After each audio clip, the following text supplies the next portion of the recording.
감사합니다. 열방을 치유하며 또 하나님의 영광이 가득할 그날을 사모하며 다시 오실 예수님을 기다리는 저와 여러분, 우리 모든 죽변제일교회 성도들이 다 될 수 있기를 주님의 이름으로 간절히 축원드립니다. 오늘부터 대림절이 시작이 됩니다. 지난주 추수감사주일을 기점으로 해서 이 교회력이 이제 마감이 됩니다. 그리고 오늘 이제 대림절을 시작으로 해서 새로운 교회력이 시작이 됩니다. 대림절이 어떤 절기인가? 여러분 이제 뭐 여러 번 들어봤지만 자꾸 그때마다 까먹죠. 그래서 이 대림절의 의미를 한번 제가 간략하게 소개하겠습니다. 대림절은 먼저 첫 번째로 우리를 위해서 이 땅에 낮아져 오신 예수 그리스도, 우리의 죄를 구원하시기 위해서 이 땅에 오신 예수님을 우리가 생각하며 감사하며 또 기뻐하는 그러한 절기가 바로 대림절입니다. 두 번째는 지금도 우리가 드리는 이 예배를 통해서 또 우리가 드리는 찬송을 통해서 기도를 통해서 말씀을 통해서 우리에게 현실적으로 실질적으로 우리에게 다가오고 계시는 예수님을 우리가 심령 깊이 영접하는 그러한 절기가 바로 대림절입니다. 그리고 마지막으로는 이제 이 땅에 이 불의한 땅을 심판하시기 위해서 이 땅에 다시 오실 예수 그리스도를 우리가 믿음으로 준비하며 사모하며 기다리는 절기가 바로 대림절이라고 할 수가 있습니다. 그래서 이 네 번의 대림절이 지나고 나면은 이제 성탄절이 오게 되고요. 이 성탄절을 통해서 우리는 더욱더 우리의 죄를 하나님 앞에 회개하며 이 죄를 다 지고 가신 예수 그리스도를 생각하며 구원의 은혜에 감격하게 되는 것입니다. 그래서 이번 대림절 이 절기가 그냥 해마다 연례 행사처럼 지나가는 그런 대림절, 올해도 대림절이다. 이제 막 거리마다 캐롤송이 울려 퍼지고, 그러니까 이제 뭐 또 성탄절이 오는구나. 연례 행사처럼 지나가는 그런 절기가 아니라 진정으로 예수 그리스도의 구원의 은혜를 새롭게 하고 그 구원의 은혜에 감격해야 하는 절대로 잊을 수 없는 그런 대림절이 될 수 있기를 간절히 바랍니다. 그래서 이번 대림절에 우리를 구원하시기 위해서 이 땅에 낮아져 오신 예수님 안에서 지난주 우리가 말씀드렸던 것처럼 이사야 12장 3절 말씀처럼 구원의 우물에서 이 은혜의 생수를 아름답게 길어 올리는, 그래서 그 은혜 가운데 우리가 살아가는 저와 여러분, 우리 모든 죽변제일교회 성도들이 다 될 수 있기를 주님의 이름으로 간절히 축원드립니다. 자, 오늘 본문에는 이 천사 가브리엘이 마리아에게 나타났어요. 하나님의 보내심을 받아, 그러니까 하나님께서 보내셨죠. 하나님께서 가브리엘이라는 천사를 이 마리아라는 처녀에게 보냈습니다. 그리고는 예수님을 잉태하게 될 것임을 예고하는 그런 내용이 기록이 되어 있습니다. 그래서 30절에 보면은 이 천사가 마리아에게 말하기를 내가 하나님께 은혜를 입었다 이렇게 말하죠. 그리고 31절에는 보라 내가 잉태하여 아들을 낳으리니 그 이름을 예수라 하라 이렇게 말씀합니다. 아니 이게 남자를 알지도 못하는 처녀에게 아들을 낳게 할 것임을 말씀하는 것도 놀랍지만은 아들 이름까지 다 지어줬어요. 그 아들 이름이 무엇입니까? 예수가 그 아들의 이름입니다. 이 말을 들은 마리아는 깜짝 놀랄 수밖에 없죠. 왜 그렇습니까? 34절에 보면은 나는 남자를 알지 못하니, 이 마리아라는 처녀는 요셉이라는 청년과 정혼을 한 사이였지만, 우리나라 말로 한다 그러면 약혼이라고 볼 수 있죠. 정혼을 한 사이지만은 정식 결혼을 하지 않았기 때문에 남자를 알지 못했어요. 그래서 이 아이를 임신할 수가 없는 그런 상황이잖아요. 불가능한 상황입니다. 그런데 어떻게 이런 일이 있을 수 있으리까 이렇게 묻잖아요. 그러자 천사가 무엇이라고 대답을 합니까? 35절 천사가 대답하여 이르되 성령이 내게 임하시고 지극히 높으신 이의 능력이 너를 덮으시리니 이러므로 나실 바 거룩한 이는 하나님의 아들이라 일컬어지리라. 성령의 능력으로 하나님께서 이 아들을 주신다라고 말씀하고 있는 거예요. 불가능한 것을 가능하게 하시는 하나님의 능력으로 성령으로 잉태될 것임을 분명히 말씀하고 있는 것이죠. 그리고 그래도 못 믿었잖아요. 그래서 이 천사가 또 무엇을 말씀해 주고 있습니까? 36절에 보면은 보라 내 친족 엘리사벳도, 이 엘리사벳이라는 여인이 있었는데 이 마리아의 친척이었어요. 근데 이 엘리사벳은 나이가 너무 많아서 임신할 수가 없는 그런 상황이에요. 그래서 그 엘리사벳은 그런데 임신할 수가 없는 상황임에도 불구하고 이미 임신을 해서 6개월이 되었다라는 거죠. 나중에 그 아들이 누굽니까? 바로 세례 요한입니다.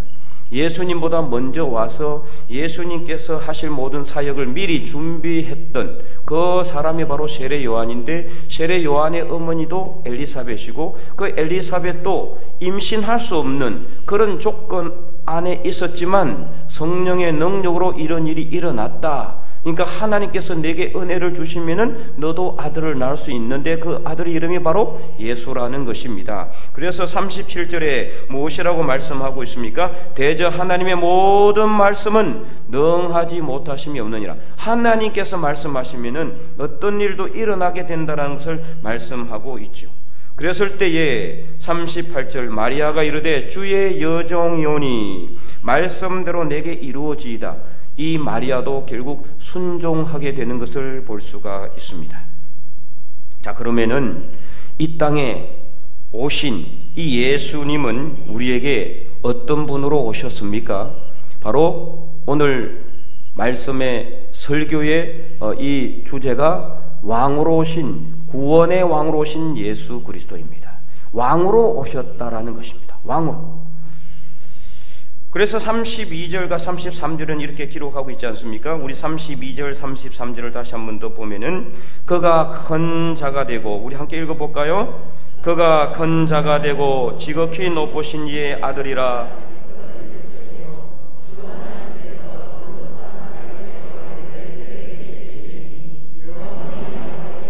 왕으로 다스리실 것이며 그 나라가 무궁하리라. 아멘.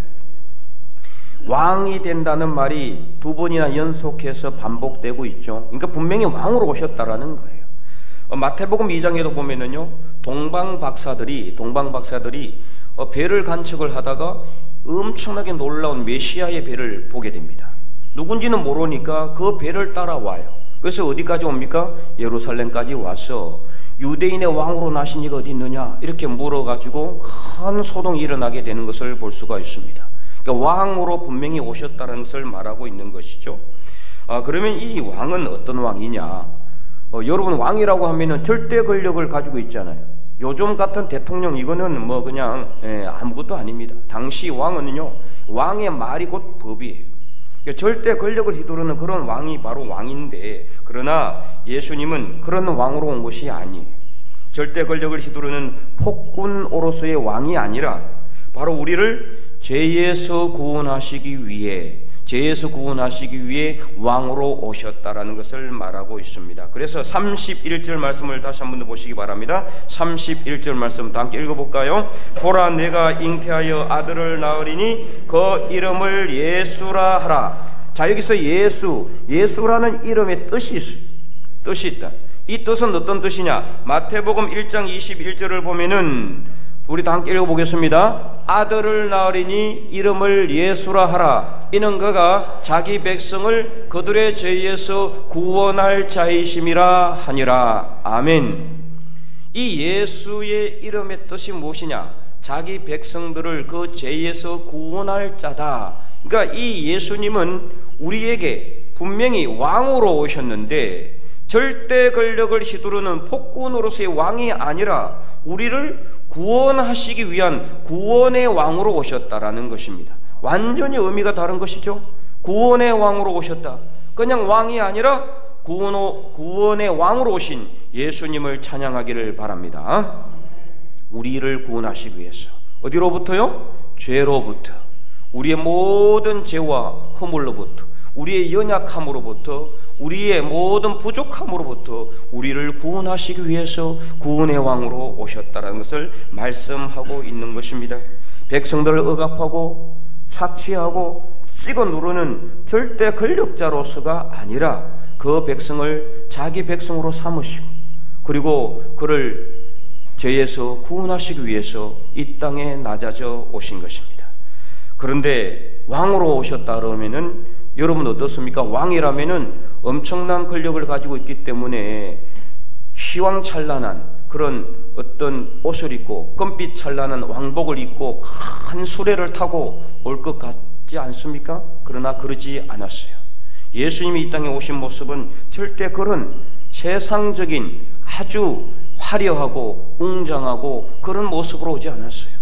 예수님이 오신 모습은 아주 초라한 모습으로 오셨습니다. 세상의 왕이라면 당연히 그러한 모습으로 와야 하겠지만 그러나 예수님은 정말 볼품없는 모습으로 이 땅에 가장 낮은 자리로 오셨습니다. 그래서 누가복음 2장 7절 우리 한 장만 더 넘기면 2장 7절이 있죠. 함께 읽어보도록 하겠습니다.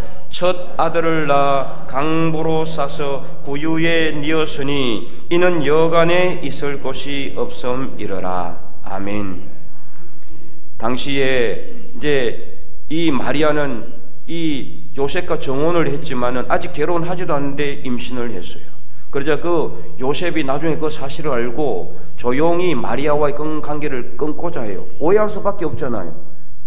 결혼도 정식으로 하지 않았는데 약혼한 이 자기 배우자가 될 사람이 임신을 했다 그러니까 이 조용히 관계를 끊고자 했지만은 천사가 이 요셉에게 나타나서 마리아에게 임신한 그 아들은 하나님께서 성령으로 잉태하게 하신 것이다. 그걸 가르쳐 주죠. 그래서 요셉은 마리아를 데려옵니다. 그리고 그때 천하로 이 당시 이 이스라엘은 이 로마의 지배를 받고 있었는데 로마의 황제가 천하로 호적하라. 그 호적하라는 그 명령을 내렸어요. 그러니까 호적하기 위해서, 그러니까 오늘날로 말한다 그러면은 인구 통계를 하라는 것이죠. 그래서 호적을 하기 위해서 자기가 태어난 동네인 어디냐? 베들레헴으로 가게 됩니다.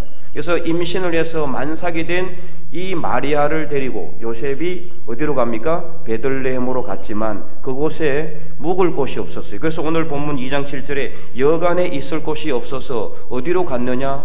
말이나 소가 여물을 먹는 말구유로 갈 수밖에 없었다라는 거예요. 잘 곳이 없어서, 묵을 곳이 없어서 말구유에 이 아들을 낳아가지고 강보로 싸서 뉘었다라는 거죠. 강보라는 것은 여러분 우리 이 한글 성경에 보면은 표준 한글 성경이나 쉬운 한글 성경이나 그리고 공동 번역에 다 보면은 이 강보를 뭐라고 이 번역을 해놨냐? 포대기라고 번역해놨어요. 포대기. 참 이게 듣기가 거북하지만 이 포대기는 어떤 겁니까, 여러분? 그냥 너무나 천한, 거친 그런 이 천쪼가리를 의미하는 거죠. 그러니까 예수님께서 왕으로 오셨는데도 불구하고 너무나 볼품없는 천한 모습으로 이 말구유에 낮아져 오셨고 거기도 이 강보로 쌓여서 뉘어져 있었다라는 것입니다. 도대체 왕으로서는 하나의 모습도 보이지 않는 그런 모습으로 오셨다라는 것입니다. 또한 모든 사역을 마무리하기 위해서 예수님께서 나중에 예루살렘으로 입성을 하게 됩니다. 그 예루살렘으로 입성을 할 때도 아주 볼품없는 모습으로 입성을 합니다. 그래서 마태복음 21장에 보면은요, 예수님께서는 예루살렘으로 입성할 때 나귀 새끼를 타시고 호위하는 군사도 없이 의전 행사도 없이 그냥 아주 초라한 모습으로 예루살렘으로 입성하게 돼요. 여러분 잘 생각해 보세요. 나귀도 아니고 나귀 자체도 워낙 작습니다. 그죠? 근데 나귀 새끼는 얼마나 작겠어요? 그 나귀 새끼를 타고 예수님께서 예루살렘으로 가는 모습을 한번 상상을 해보세요. 우스꽝스럽지 않습니까? 정말 아주 볼품없고 초라한 모습으로 그렇게 예수님은 예루살렘으로 가셨다라는 거죠. 그리고 나중에 십자가에 못 박혀 돌아가실 때도 어떻습니까? 똑같은 상황이에요. 왕으로 오셨는데도 불구하고 왕의 모습은 전혀 보이지 않는 그런 모습으로 예수님은 십자가에 못 박혀 돌아가십니다. 그래서 요한복음 19장 2절과 3절을 보면 이렇게 기록이 되어 있습니다. 우리 다 함께 읽어보겠습니다. 군인들이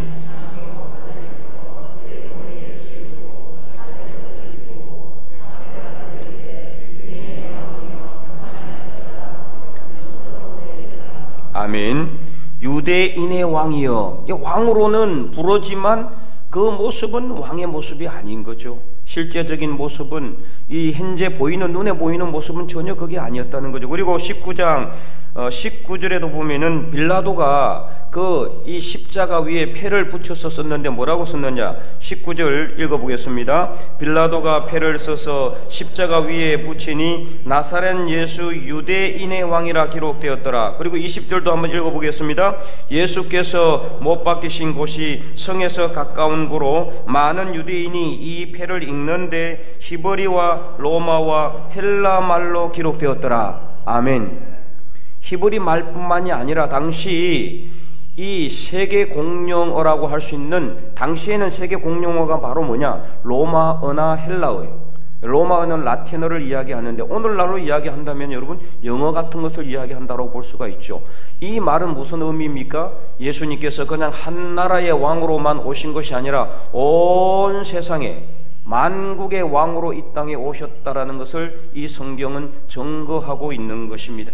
무엇보다도 예수님께서 십자가에 죽으시기 전에 이 왕으로 오셨다라는 이 내용이 이 모든 복음서에 동일하게 기록되었다는 거죠. 마태복음, 마가복음, 누가복음, 요한복음에 이 내용이 동일하게 기록되었을 정도로 예수님이 이 땅에 왕으로 오셨다라는 것은 절대로 흔들릴 수 없는 기정사실이다.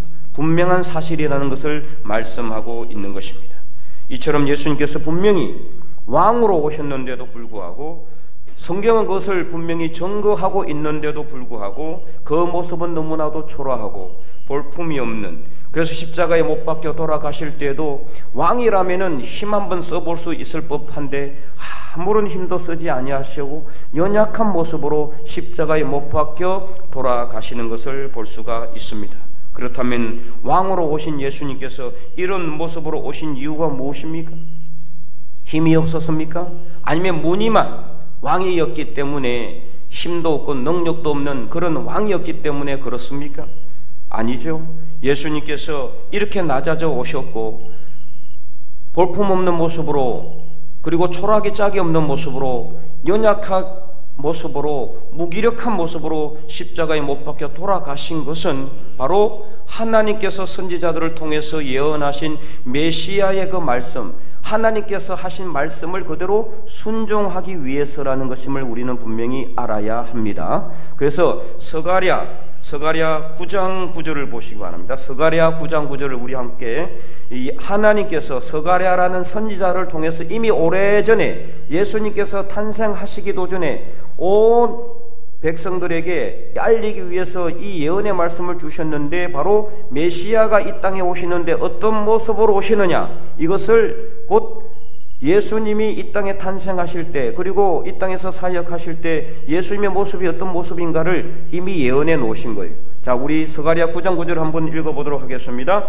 시온에 따라 크게 기뻐할지어다, 예루살렘에 따라 즐거이 부를지어다. 보라, 내 왕이 내게 임하시나니 그는 공의로우시며 구원을 베푸시며 겸손하여서 나귀를 타시나니 나귀의 작은 것 곧 나귀 새끼니라. 아멘.